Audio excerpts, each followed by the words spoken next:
تو علی خود کہیں گے منا اہل البیت۔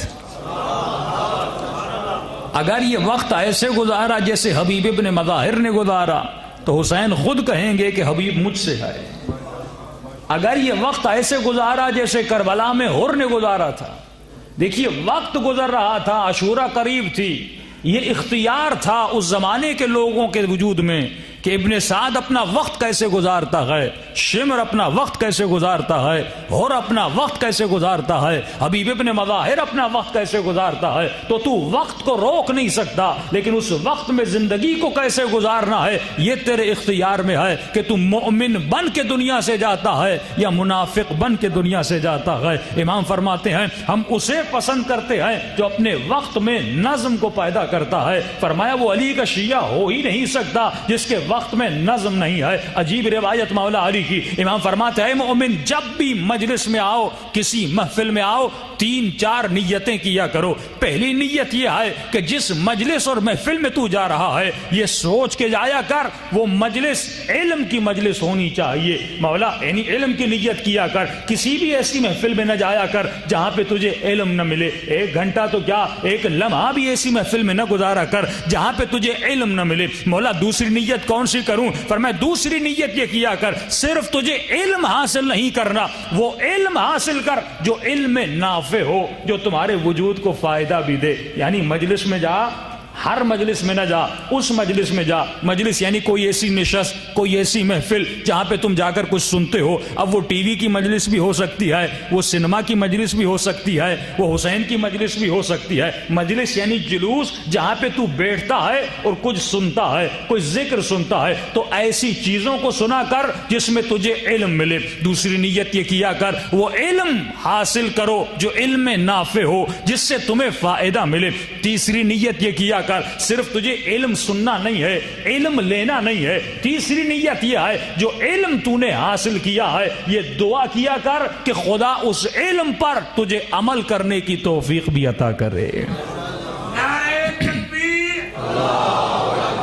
نعرہ رسالت، یا رسول اللہ، نعرہ حیدری، مشکل محمد و آل محمد، بلند تر صلوات۔ اللہم صلی علی محمد۔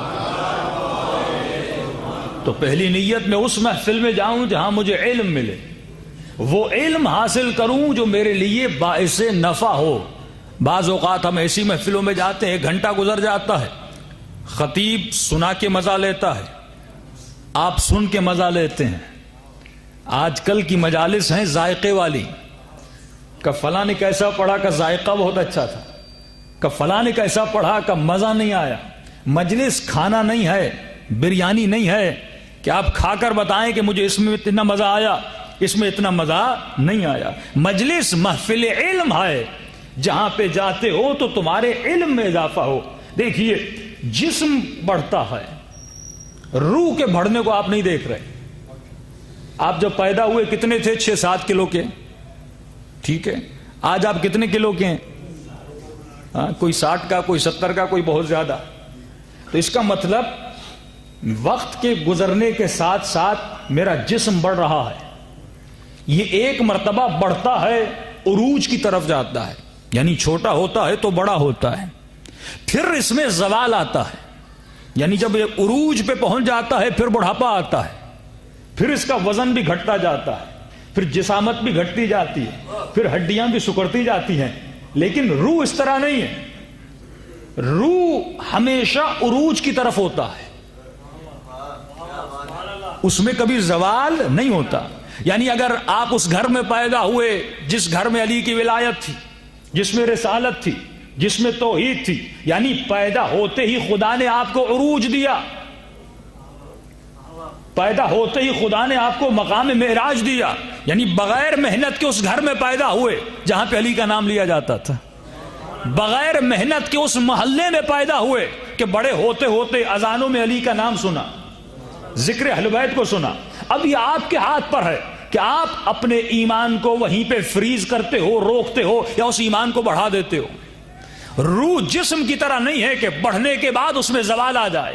روح ایک جگہ پہ رک تو جاتی ہے لیکن روح گھٹتی نہیں ہے. اب یہ تیرے ہاتھ میں ہے, تو روح کو بہت زیادہ بڑھاتا ہے یا بہت زیادہ گھٹاتا ہے. تو جسم کے بڑھنے کو تو دیکھ سکتا ہے لیکن روح کے بڑھنے کو نہیں دیکھ سکتا. اب مولا نشانی بتاتے ہیں, فرمایا اے مومن, اگر اپنے ایمان کو بڑھتا ہوا دیکھنا چاہتا ہے تو ایک صفت اپنے وجود میں دیکھا کر. مولا وہ کون سی صفت ہے؟ فرمایا اگر یہ صفت تمہارے وجود میں نہیں ہے تو یہ بات یاد رکھنا, ابھی تک تمہارے وجود میں ایمان نہیں آیا. قرآن کی جتنی بھی آیتیں اٹھائیں گے وہاں پہ دو لفظ آپ کو ضرور ملیں گے کہ یا ایھا الذین آمنوا, اے صاحبان ایمان, وعملوا الصالحات. ایمان اگر لایا ہے تو ایمان کی شرط یہ ہے اس کے ساتھ عمل بھی ہونا چاہیے, اور اگر عمل کیا ہے تو آگے خدا بشارت دیتا ہے میں تجھے جنت بھی دیتا ہوں. یعنی وہ ایمان جس کے ساتھ عمل نہ ہو. قرآن کی جتنی بھی آیتیں اٹھائیں گے جہاں جہاں لفظ ایمان ہے وہاں وہاں لفظ عمل ہے. اب مولا بتاتے ہیں, امام فرماتے ہیں علی کی ولایت, اہل بیت کی محبت, امامت اہل بیت کو ماننا یہ ایمان ہے, لیکن اگر عمل نہیں ہے تو یہ ایمان کسی کام کا نہیں ہے. یعنی خالی ایمان تو ہے پر عمل نہیں ہے. بالکل اسی طرح سے اگر نظریہ ہے اور عمل نہیں ہے یہ ایمان کسی کام کا نہیں ہے. یعنی اگر انسان کو بھوک لگی ہے تو کھانے کا ہونا بھی ضروری ہے, اور صرف کھانے کو دیکھ کر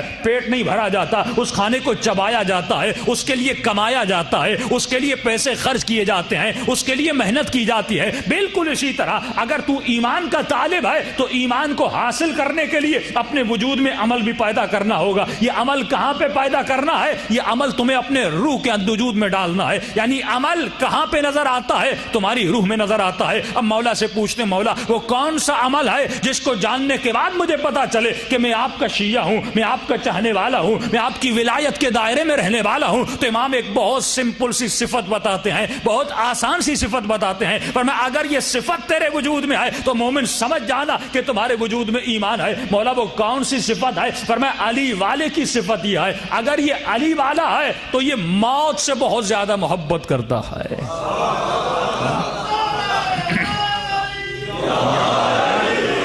دیکھیے نعرہ مارنا کتنا